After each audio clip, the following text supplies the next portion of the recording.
ಮಡಕ್ಸಿರ ತಾಲೂಕು ಅಗಳಿ ಮಂಡಲ.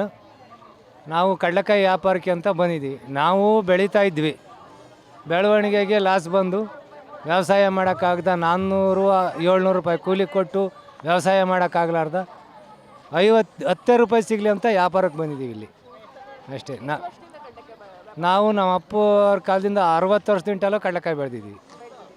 ಈಗ ಬೆಳೆಯೋಕ್ಕಾಗ್ತಾಯಿಲ್ಲ ನಮ್ಮ ಕೈಲಿ.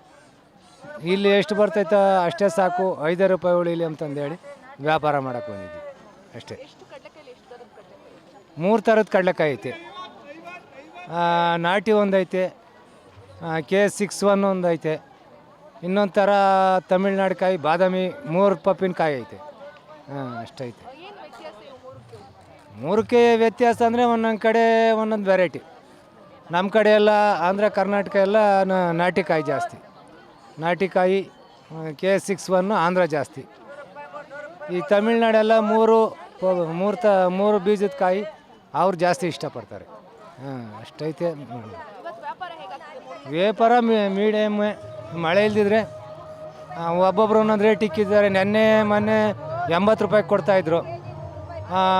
ಇವತ್ತು 100 ರೂಪಾಯಿ ಮಾರ್ಕೆಟ್ನಾಗ ನಡೀತೈತೆ. 100ಕ್ಕೆ 3 ಮಾರ್ತೀವಿ, ಒಬ್ಬೊಬ್ರು 4 ಮಾರ್ತಾರೆ. ನೆನ್ನೆದು 4 ಮಾರ್ತಾವ್ರೆ. ಇವತ್ತು ಬಿದ್ದಿರೋ ರೇಟು 3 ಮಾರ್ತಾವ್ರೆ ಅಷ್ಟೇ. 10 ರೂಪಾಯಿ 5 ರೂಪಾಯಿಗೆ ಅಷ್ಟೇ. ಏನೋ ಕೂಲಿ ಪಾಟ್ ಸಿಗ್ತೈತೆ ಅಷ್ಟೇ. 80 ರೂಪಾಯಿ 70 ರೂಪಾಯಿ ರೇಟ್ ಆಗಿದ್ರೆ ಒಂಚೂರು ಪರವಾಗಿರಲಿಲ್ಲ.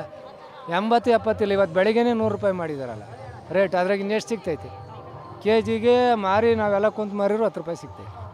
ಈ ಎಲ್ಲರೂ ಕಂಡ್ರಿ ಚೆನ್ನಾಗೇನು ಮಾರ್ತಾಯಿಲ್ಲ. ಅವ್ರು 2 ತಗೊಂಡೋಗ್ತಿರ್ತಾರಲ್ಲ, ಅದ್ರಾಗ ಹೋಗ್ತಿರ್ತೈತೆ ನಮ್ಮದು ಲಾಸ್. ROC ಬರ್ತೈತೆ ಅಷ್ಟೇ. ನಾವು ನಮ್ಮ ಕೂಲಿಗಾಗಿ ಮಾಡ್ತಾಯಿದ್ವಿ. ಏನು ಅಷ್ಟು ನಷ್ಟ ಇಲ್ಲ, ಅಷ್ಟು ಆದಾಯ ಇಲ್ಲ. ಗ್ಯಾರಂಟಿ ನ್ಯೂಸ್, ಸುದ್ದಿ ಖಚಿತ, ನ್ಯಾಯ ನಿಶ್ಚಿತ.